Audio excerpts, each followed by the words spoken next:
Ang intense ng mga kaganapan ngayon sa abot kamay na pangarap sapagkat manginginig sa galit si Doc Robert sa mga malalaman niya kay Lynette. Dito nga ay hindi nakakayanin ni Annalyn ang pananakit na ginagawa ni Doc Carlos sa kanyang ina kaya naman ay maglalakas loob na siyang aminin ito kay Doc Robert. Samantala matapos nga ang matagal na pagkawala ng mag-inang Moira at Zoe, ay muling babalik na nga ang mga ito ng Apex. Dito nga ay saktong madadat na ni Moira si Giselle habang kinakausap nito ang investigador dahil sa meron na nga daw silang update tungkol sa sasakyan na ginamit sa kanilang amang si Lolo Pepe.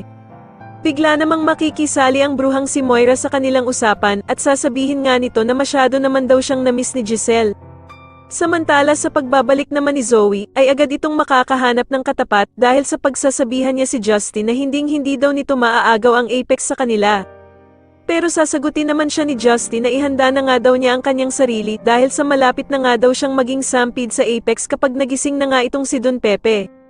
Samantala ay masayang sinabi na nga ni Annalyn sa ina niyang si Lynette ang good news na kasama nga daw siya sa napili ni Doc Carlos na pupunta ng Japan. Subalit may ipagtatapat nga daw si Lynette sa kanya tungkol sa kanyang asawa na si Doc Carlos at kung ano nga daw ang totoong sinapit nito sa kanya. Sa kasamaang palad naman ay mukhang hindi nga ito may pagtatapat ni Lynette dahil sa biglang dadating nga itong si Doc Carlos at maaktuhan niya ang pag-uusap nilang mag-ina.